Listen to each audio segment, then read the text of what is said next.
do Evangelho segundo São João. Depois disto, Jesus partiu para a outra margem do mar da Galileia, ou de Tiberíades. Seguia uma numerosa multidão, porque viam os sinais que realizava nos doentes. Subiu para o monte e ali sentou-se com os seus discípulos. Estava próxima a Páscoa, a festa dos judeus. Jesus então, levantando os olhos e vendo que uma numerosa multidão vinha ter com ele, disse a Filipe: onde compraremos pão para que eles comam? Dizia isto para o pôr à prova, pois ele sabia o que estava prestes a fazer. Respondeu-lhe Filipe: 200 denários de pão não lhe chegam para que cada um receba um pouco. Disse-lhe um dos seus discípulos, André, o irmão de Simão Pedro: está aqui um rapazinho que tem 5 pães de cevada e 2 pequenos peixes. Mas o que é isso para tanta gente? Disse Jesus: fazei-os reclinar-se. Havia muita erva no lugar. Reclinaram-se então. Os homens eram cerca de 5.000. Jesus tomou os pães e, depois de dar graças, distribuiu-os aos que estavam reclinados e fez o mesmo com os pequenos peixes, tanto quanto quisessem. E quando ficaram saciados, disse aos seus discípulos: recolhei os pedaços que sobraram, para que nada se perca. Recolheram-nos, pois, e encheram 12 cestas com os pedaços dos 5 pães de cevada que sobraram aos que tinham comido. Eles, ao verem o sinal que tinha realizado, diziam: este é verdadeiramente o profeta que estava para vir ao mundo. Então Jesus, sabendo que estavam prestes a vir apoderar-se dele para o fazer rei, retirou-se de novo sozinho para o monte. Palavra da salvação.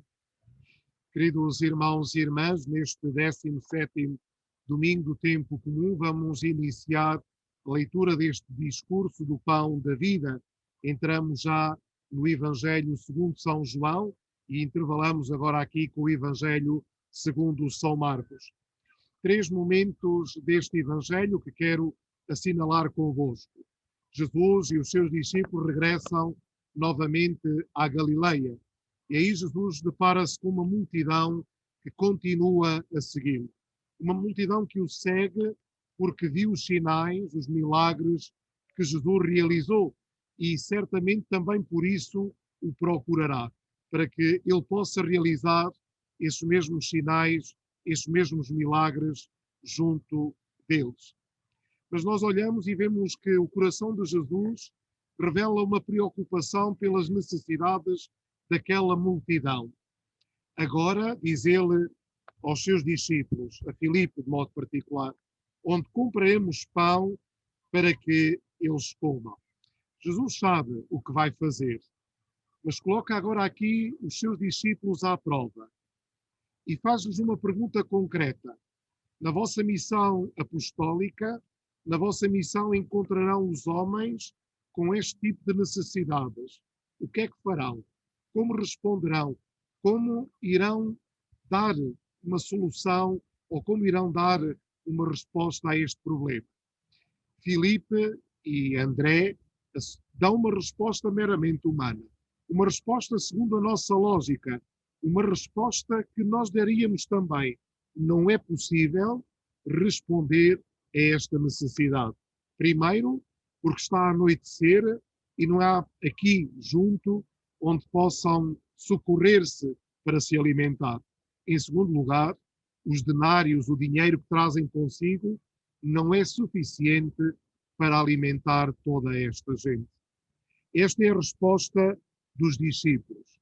No fundo, e desculpei a utilização do termo, é cada um que se desenrasque porque nós não conseguimos. Ou então, se nós não conseguimos, Deus trará alguma solução.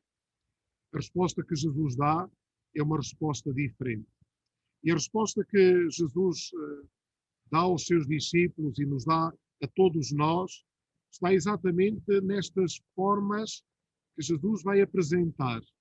E estas formas já revelam aqui este pendor, esta dimensão eucarística que Jesus dará à vida e dará a cada um de nós.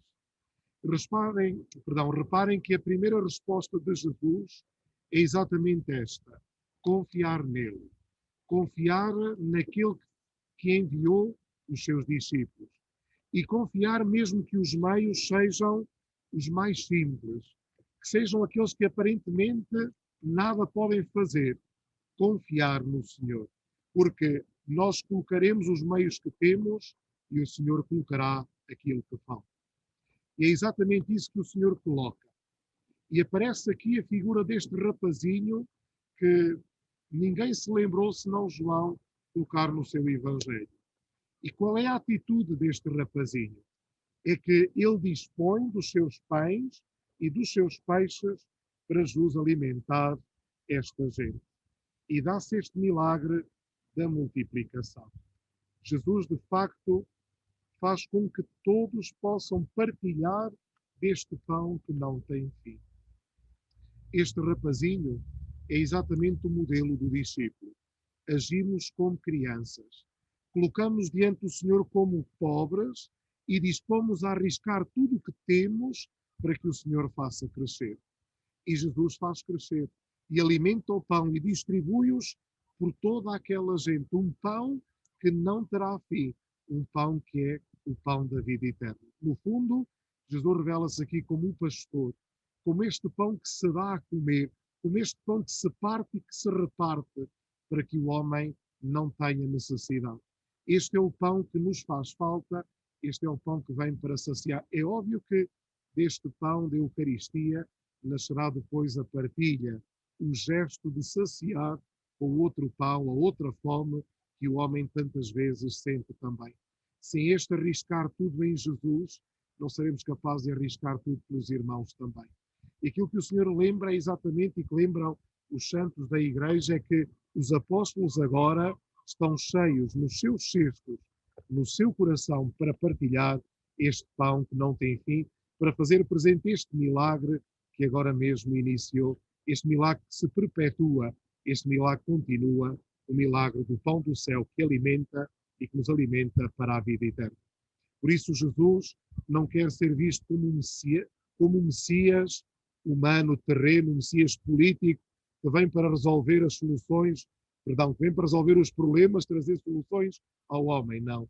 Jesus é um Messias de Deus. E por isso que não quer estas honras, privilégios, estas glórias, este retira-se para fora. E aqueles que o seguem começam a perceber que Jesus é um profeta, é aquele que o Pai enviou. Mas que Jesus seja verdadeiramente o nosso alimento, o pão que nos sacia, seja Ele o pastor que nos conduz às pastagens verdejantes, que Ele possa abrir a sua mão, saciar o nosso coração, para que o nosso coração possa saciar os homens do pão do céu e do pão da terra. A todos e àqueles que de fora nos visitam, dou-vos as boas-vindas e a todos desejo um santo domingo. Até para a semana, se Deus quiser.